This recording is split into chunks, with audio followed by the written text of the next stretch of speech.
On our wedding day, I opened the door to the bridal suite. White dress bunched around her hips, her veil hanging off the nightstand, and my brother of honor moving above her like the vows had already been said in a different language. They didn't notice me, not at first. They were too wrapped in their betrayal.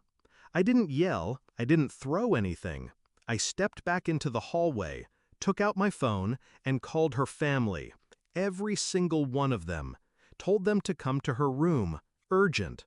When they arrived, they found me leaning against the wall, calm. I pushed the door open for them. The screams came from her mother first. Her father just stood there, hands clenched, jaw set. I didn't say a word, not yet. Hours before, she'd kissed me at the altar rehearsal, told me I was the best man she'd ever known. Now I wondered how many times she'd said that, right before someone else's hands were on her. My brother of honor wasn't blood, but he'd been closer than family for a decade. We'd fought side by side in more than one way. I'd pulled him out of his worst nights, paid his rent, trusted him enough to stand next to me when I made the most important promise of my life.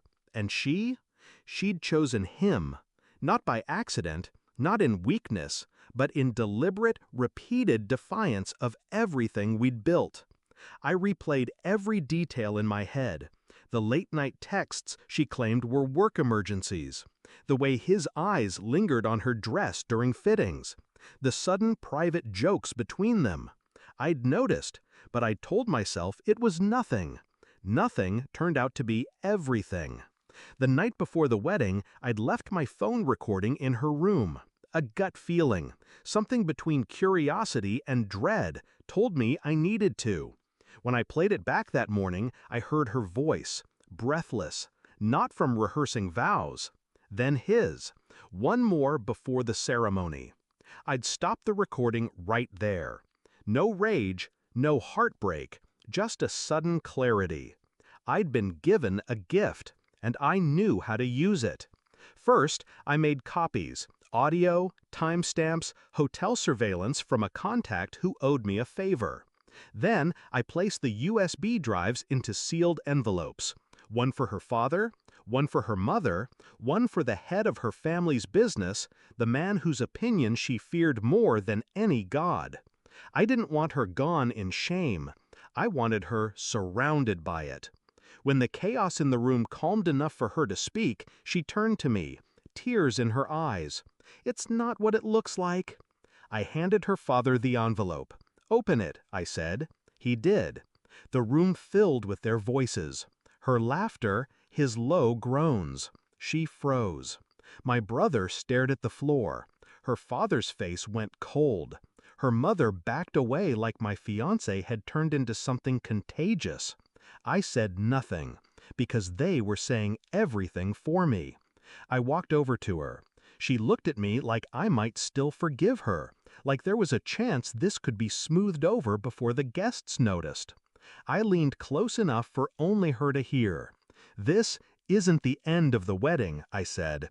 "It's just the change of cast." Confusion flickered across her face, right before her father told her to pack her things and leave. I turned to the stunned crowd at the door. "Please stay. The reception will go on." Then I looked at my brother of honor. "You can go with her, or you can face the rest of the guests and explain why your suit's on the floor." He left without a word. She followed. The wedding continued. Not for love, for control. The toasts were different now. People whispered. Eyes darted toward the empty seat beside me. I didn't care. In the end, I wasn't robbed of a wife. I was spared one. I walked out that night without looking back. The music still played, the wine still poured. Her family would never forget the humiliation. She would never escape it. And I would never need to raise my voice to make it happen. Sometimes you don't destroy people by fighting them. You let them destroy themselves, and then you turn the lights on. Moral of the story?